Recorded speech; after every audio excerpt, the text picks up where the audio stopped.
Cập nhật tình hình xung đột ở Đông Âu. Nga tuyên bố rút quân khỏi thành phố Kherson. Ukraine vẫn phản ứng thận trọng, củng cố quân lực từng bước tiến về phía trước. Trong khi đó, vùng Donbass ở phía đông chiến tuyến vẫn là nơi giao tranh khốc liệt nhất. Ukraine nã pháo vào khu vực Donetsk 7 lần trong đêm.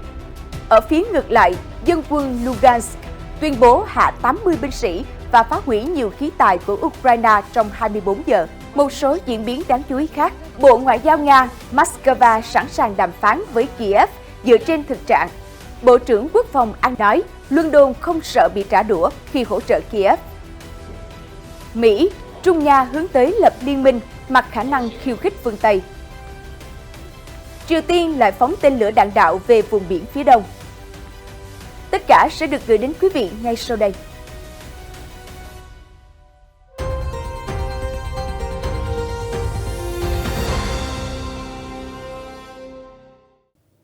Chào mừng quý vị đến với chương trình Thời sự quốc tế. Những diễn biến liên quan đến mặt trận Đông Âu cùng nhiều tin tức đáng chú ý trên thế giới sẽ được gửi đến quý vị ngay sau đây. Theo Reuters, Bộ trưởng Quốc phòng Nga Sergei Shoigu hôm 9 tháng 11 đã ra lệnh cho quân đội rút khỏi bờ Tây sông Dnipro trước các cuộc tấn công dồn dập của Ukraine gần thành phố Kherson, miền nam nước này. Đây là một bước lùi đáng kể và có thể là bước ngoặt của cuộc xung đột. Phía Kiev vẫn phản ứng một cách thận trọng trước thông báo này và cho rằng một số lực lượng Nga vẫn đang ở Kherson và người Nga vẫn đang điều động quân đội đến khu vực. Cố vấn cấp cao của Tổng thống Ukraine, ông Alexei Arestovich cho biết, quân đội Nga đang rời đi, nhưng không nhiều nếu nói đây là một cuộc rút quân toàn bộ. Lực lượng Moscow hiện đang di chuyển rất chậm. Chúng tôi không biết kế hoạch của Moscow là gì và liệu họ có tiếp tục tấn công hay duy trì quân lực tại thành phố Kherson hay không, ông Arestovich nói. Thành phố Kherson là thủ phủ duy nhất mà Nga giành được kể từ bắt đầu chiến dịch quân sự đặc biệt vào tháng 2, và nơi đây cũng là tâm điểm của các cuộc phản công của Ukraine. Thành phố là nơi ấn ngữ cả tuyến đường bộ duy nhất đến bán đảo Crimea mà Nga sáp nhập vào năm 2014, lẫn cửa sông Dnipro, con sông chia cắt Ukraine. Các quan chức thành phố do Nga bổ nhiệm đã sơ tán hàng chục nghìn dân thường trong những tuần gần đây. Kherson là thành phố chính của khu vực cùng tên, một trong 4 khu vực mà Tổng thống Nga Vladimir Putin tuyên bố vào tháng trước rằng sẽ được sáp nhập vào Nga mãi mãi. Tướng Sergei Surovikin, tổng chỉ huy lực lượng Nga ở Ukraine, đã báo cáo với Bộ trưởng Shoigu rằng không thể tiếp tế cho thành phố Kherson được nữa. Ông nói rằng ông đã đề xuất xây dựng các tuyến phòng thủ ở bờ đông sông Dnipro. Tôi đồng ý với quyết định của ông, Bộ trưởng Shoigu nói với tướng Surovikin. Đối với chúng ta, tính mạng và sức khỏe của các quân nhân Nga luôn là ưu tiên hàng đầu. Chúng ta cũng phải tính đến các mối đe dọa đối với dân thường. Hãy tiến hành rút quân và thực hiện mọi biện pháp để đảm bảo việc vận chuyển lực lượng, vũ khí và thiết bị qua sông Dnipro một cách an toàn. Trước thông tin của quân đội Nga rút khỏi Kherson, Tổng thống Ukraine Volodymyr Zelensky cho rằng Ukraine đã rất khó khăn để có thể đạt được bất kỳ sự tiến bộ nào trên chiến trường. Vì vậy, điều cần thiết là phải thận trọng. Ông Zelensky hôm 9 tháng 11 tuyên bố, lực lượng Kiev ở phía nam đang củng cố vị trí và từng bước tiến về phía trước. Tôi sẽ không nói cho kẻ thù biết tất cả các hoạt động của chúng tôi, ông Zelensky nói trong video phát biểu hàng đêm của mình và không đưa thêm chi tiết về những bước tiến ở miền nam đất nước. Chúng tôi đang di chuyển rất thận trọng để không có rủi ro không cần thiết nhằm tiến tới mục tiêu giải phóng toàn bộ lãnh thổ của chúng tôi và giảm thiểu thiệt hại. Đây là cách chúng tôi thực hiện để đảm bảo việc giải phóng các vùng Kherson, Kakhovka, Donetsk và các thành phố khác của chúng tôi, Tổng thống Ukraine nói. Trong khi đó, ở phía đông chiến tuyến, Tổng thống Zelensky nhận định khu vực Donetsk là nơi đang phải chứng kiến cuộc giao tranh nặng nề nhất. Theo hãng tin TASS, lực lượng vũ trang Cộng hòa Nhân dân Lugansk tự xưng LPA tuyên bố đã gây thiệt hại nặng nề cho quân đội Ukraine trong các cuộc giao tranh trong 24 giờ qua.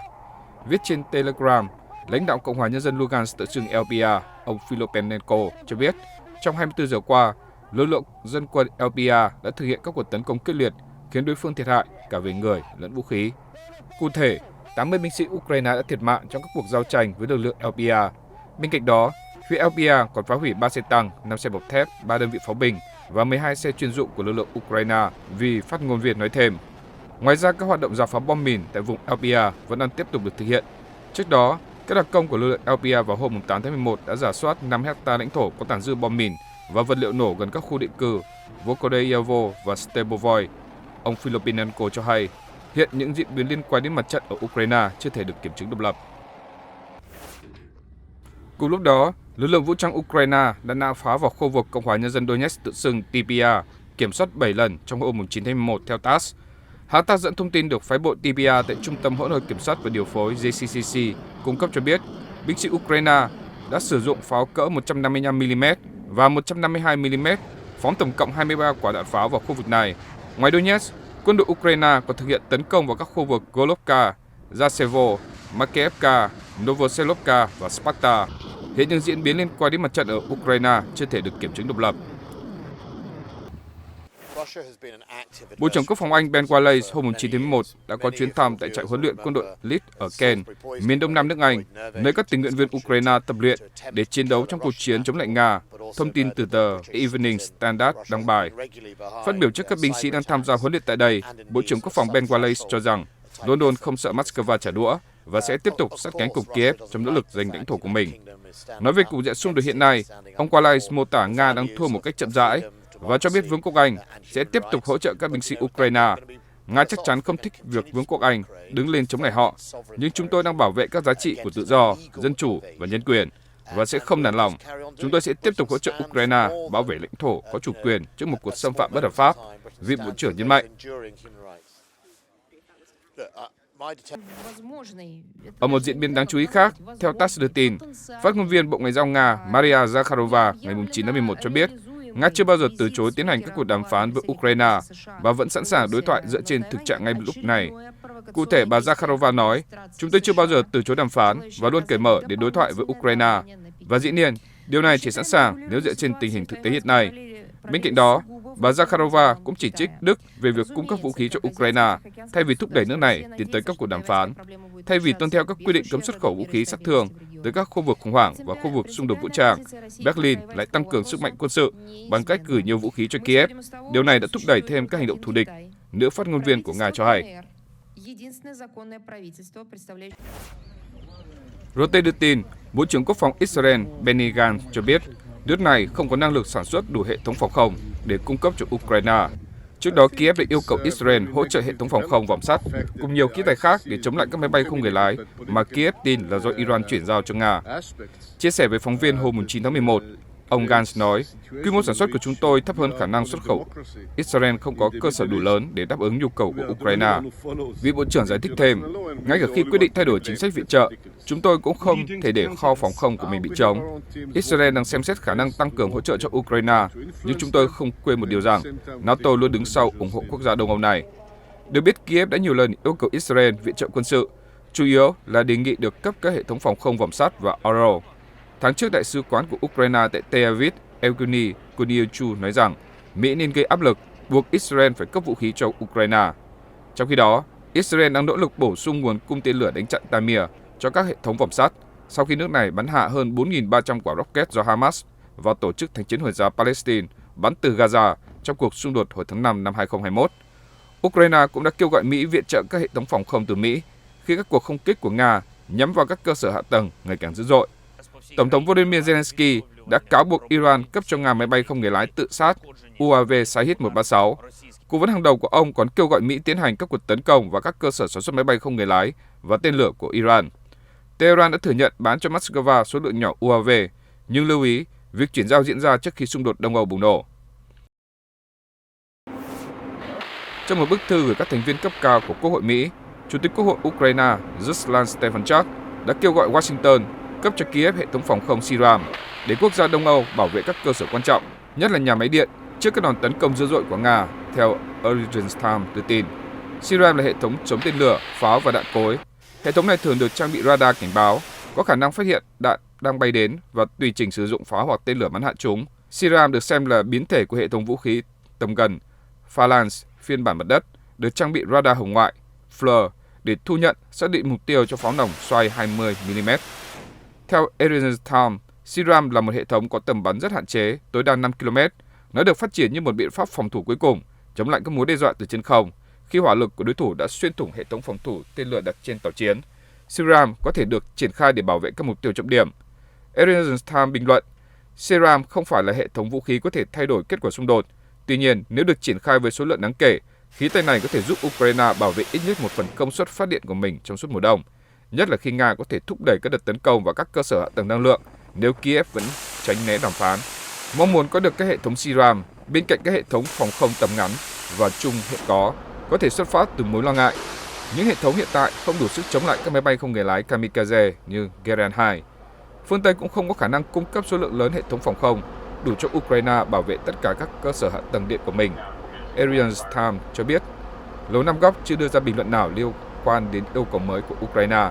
Tuy nhiên, phát ngôn viên của Bộ Quốc phòng Mỹ Gordon Gunn chia sẻ với ABC News rằng Mỹ sẽ tập trung hỗ trợ Ukraine các thiết bị phù hợp với cuộc giao tranh hiện tại. Ông nói thêm, chúng tôi đang làm việc suốt ngày đêm để đáp ứng các yêu cầu hỗ trợ an ninh cho Kiev, cung cấp vũ khí sẵn có trong kho dự trữ của Mỹ. Thứ trưởng Bộ Quốc phòng Mỹ, phụ trách về chính sách Colin Kahl cho biết, Nga và Trung Quốc đang hướng tới xây dựng một liên minh bất chấp khả năng khiêu khích phương Tây. Theo Defense News, chia sẻ với báo giới hôm 8 tháng 11, ông Kahl nói, quan hệ Nga-Trung sẽ ngày càng đi vào chiều sâu. Các cuộc tập trận quân sự chung của hai nước hồi tháng 9 đã minh chứng điều đó. Ông Kahl nói, nhiều dấu hiệu cho thấy Moscow và Bắc Kinh thực sự đã sẵn sàng hướng tới lập nên một liên minh thay vì quan hệ đối tác hời hợt. Dù vậy, Thứ trưởng Mỹ lưu ý, trong khi lãnh đạo hai nước khẳng định củng cố quan hệ đối tác không giới hạn và quân đội Nga tiến hành chiến dịch quân sự ở Ukraine, Trung Quốc lo lắng với việc đi quá xa trong quan hệ đối tác với Điện Kremlin. Ông nói, Bắc Kinh sẽ không công khai ủng hộ Nga về mặt quân sự, mặc dù họ tuyên bố quan hệ không giới hạn. Tôi nghĩ Trung Quốc vẫn đang bất an, ít nhất là không quá công khai về mối quan hệ sâu sắc đó.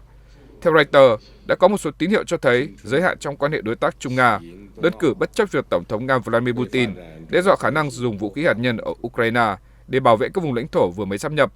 Chủ tịch Tập Cận Bình đã cảnh báo Moscow không nên động đến khí tài hủy diệt này khi đưa ra tuyên bố chung với Thủ tướng Đức Olaf Scholz. Ông Kahn cho rằng Trung Quốc đang ủng hộ Nga để chống lại quyền lực của Mỹ, trong khi Moscow đang tìm kiếm một liên minh vì họ ngày càng không có lựa chọn khác giữa lúc quốc tế lên án gay gắt cuộc xung đột ở Ukraine. Ông nói rằng Nga đang dựa vào sự hỗ trợ của Trung Quốc về kinh tế, công nghệ và quân sự. Dù vậy, vị Thứ trưởng bác bỏ lo ngại rằng mối quan hệ ngày càng sâu sắc giữa Nga và Trung có thể khơi mào một cuộc chạy đua vũ trang kiểu chiến tranh lạnh mới. Thay vào đó, Mỹ nên tập trung vào việc duy trì khả năng trả đũa trong trường hợp bị tấn công. Ông Tập Cận Bình và ông Putin dự kiến sẽ tham gia hội nghị thượng đỉnh G20 ở Bali vào tuần tới. Hôm 8 tháng 11, ba quan chức chính quyền cấp cao của Mỹ cho biết ông Biden cũng sẽ tham dự hội nghị thượng đỉnh và lan tỏa thông điệp phản đối các hoạt động gần đây của Trung Quốc ở eo biển Đài Loan, cũng như hành động quân sự của Nga ở Ukraine. Hiện Nga-Trung chưa đưa ra bình luận nào liên quan đến đánh giá của ông Kahn. Theo Reuters, Tổng thống Mỹ Joe Biden hôm 9 tháng 11 tuyên bố ông sẽ không đưa ra bất kỳ nhượng bộ cơ bản nào khi gặp Chủ tịch Trung Quốc Tập Cận Bình trong chuyến công du đến châu Á sắp tới. Phát biểu tại một cuộc họp báo, ông Biden cho rằng các nhà lãnh đạo cần vạch rõ làn ranh đỏ và giải quyết các khu vực xung đột, bao gồm cả vấn đề tự trị của đảo Đài Loan. Bên cạnh đó, Tổng thống Mỹ còn cho biết ông sẽ thảo luận về các vấn đề thương mại cũng như các mối quan hệ của Trung Quốc tại khu vực. Trước đó, phát biểu tại hội nghị thượng đỉnh về khí hậu COP27 ở Ai Cập, đặc phái viên khí hậu của Trung Quốc ông Tạ Chấn Hoa cho biết nước này sẵn sàng hỗ trợ một cơ chế đền bù cho các nước nghèo về những mất mát và thiệt hại do biến đổi khí hậu gây ra. Tuy nhiên, Trung Quốc sau đó nói rằng cơ chế này sẽ không liên quan đến các gói hỗ trợ về mặt tài chính. Ở một diễn biến đáng chú ý khác, tại Đông Bắc Á, theo hãng tin AP, Hội đồng Tham mưu trưởng Liên quân Hàn Quốc thông báo Triều Tiên ngày 9 tháng 11 đã phóng tên lửa đạn đạo chưa xác định về vùng biển phía đông của bán đảo. Đây là động thái mới nhất của Bình Nhưỡng sau loạt vụ thử tên lửa gần đây mà nước này cho là để mô phỏng tấn công, đáp trả cuộc tập trận chung của Mỹ và Hàn Quốc hồi tuần trước. Theo Hội đồng Tham mưu trưởng Liên quân Hàn Quốc, tên lửa nói trên được phóng đi từ thị trấn Tây Sucheong, phía bắc thủ đô Bình Nhưỡng, hướng về vùng biển phía đông của Triều Tiên. Theo phân tích từ phía quân đội Hàn Quốc, Nhật Bản, tên lửa này đạt tầm bắn khoảng 250 đến 290 km, ở độ cao tối đa 30 đến 50 km, với quỹ đạo tương đối thấp, nghi ngờ là loại tên lửa tầm ngắn được thiết kế để tránh hệ thống phòng thủ tên lửa. Một nguồn tin chính phủ Nhật Bản cho biết, tên lửa đã rơi xuống khu vực bên ngoài vùng đặc quyền kinh tế của Nhật Bản. Trong khi đó, Bộ Ngoại giao Hàn Quốc cho biết, đặc phái viên hạt nhân nước này, Kim Gang, đã có cuộc điện đàm với người đồng cấp Mỹ và Nhật Bản để thảo luận về vấn đề Triều Tiên trong bối cảnh gia tăng lo ngại về hạt nhân.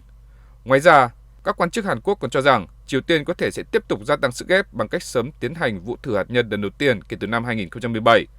Cùng ngày, 9 tháng 11, Hàn Quốc cũng có công bố kết quả phân tích mảnh vỡ mà Hải quân nước này trục vớt được hồi tuần trước. Theo Bộ Quốc phòng Hàn Quốc, kết quả phân tích cho thấy mảnh vỡ dài khoảng 3 mét là một bộ phận của tên lửa phòng không Sa-5. Loại tên lửa này được Nga sử dụng trong xung đột với Ukraine.